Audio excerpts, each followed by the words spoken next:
Hey Paradisos family, it's Alex Quinn, and today I'm going to be talking to you about identity. Stay tuned.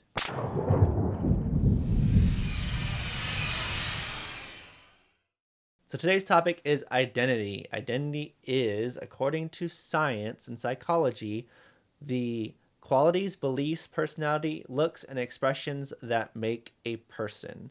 So it is what your qualities are like, what you look like, what you believe in, your personality, your physical looks, and the expressions that you have that make your identity. Psychology also says there's one self-image, the mental model of yourself. So your self-esteem, what you feel is your individual traits and stuff like that.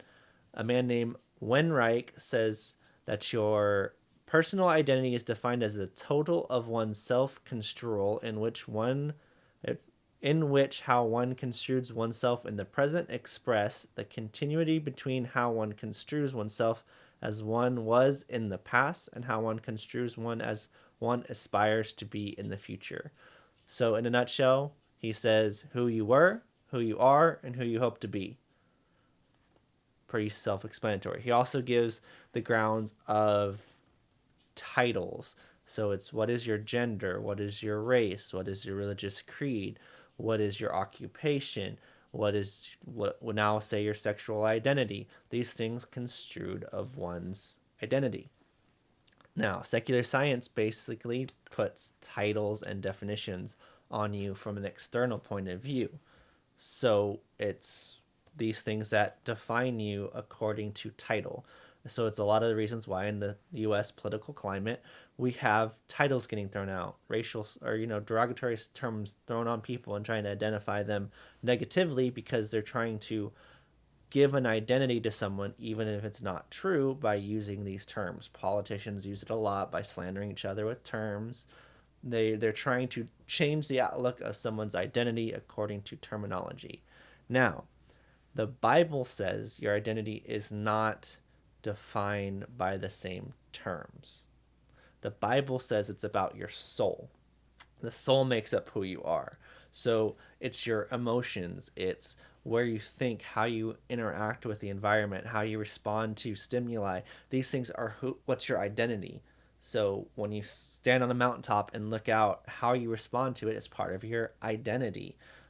When you interact with things, how you process information as you did in the past, as you do now, and how you plan to in the future is part of your identity. Your dreams and aspirations of where you want to go in the future is part of your identity, not just what you're doing now. So that the Bible says it's not about now. It's not about a title. It's not about definitions or your job. It's about who you are as a unique individual person that God crafted for such a time as this. You are made in an image likeness, you have a purpose, a destiny, and you have desires and dreams and skill sets that all make up a unique individual.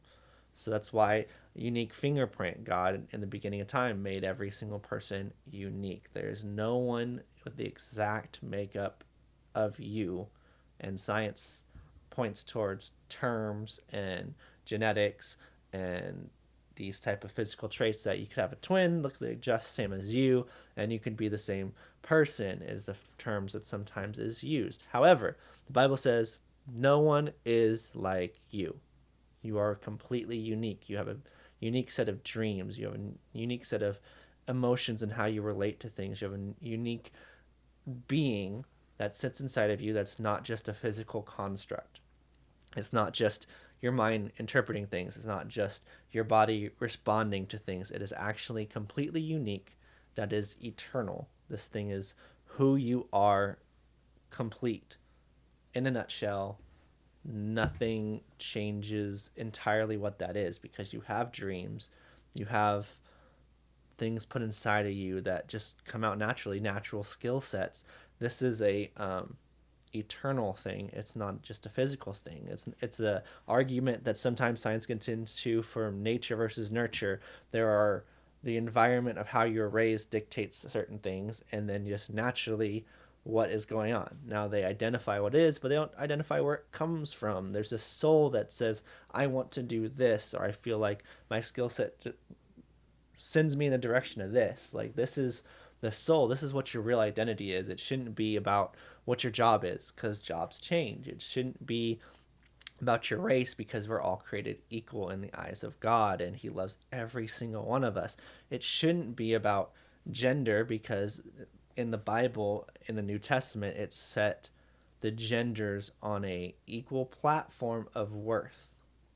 So everyone is equally worth the same. We all just have different things to accomplish.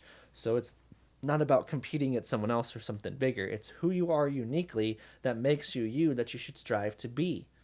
It should not be about, because someone can do this, I want to do it too. No, it's what do you want to do? What is in your heart of hearts? What have you dreamed since you were so young that you wanted to accomplish? What are your skill sets? What are you just naturally inclinedly good at? These are the things that really make you a unique individual. And some of them are quirks that make you different. And some people feel very self-conscious of these quirks. Don't. It's who you are. Like, that is who you are in a nutshell. If you have a weird, laugh, own your weird laugh, man. Is make it yours. If you have unique quirks like that, if you stutter, if you whatever these things are that make you kind of unique, if you think differently outside the box, if you have a warped sense of humor, these are still things that make you you.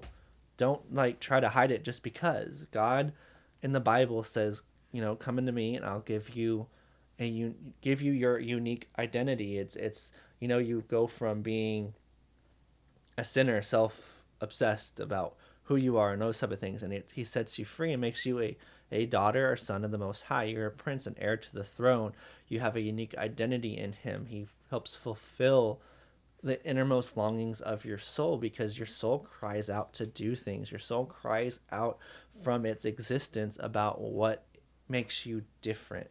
And too many times we settle for titles and descriptions, and some of these titles are meant to harm and some of them are just meant to define, and we allow those to dictate our outcome. That's not what the Bible says. The Bible says you are born with a purpose and a destiny, and you can shoot farther than the stars, man. This is who God made you to be, and he made everyone to be a world changer. Whether that world change is the people who live in your house, or an entire nation, or impact the entire world, everyone has it in them to change the world with what God put in them as a soul.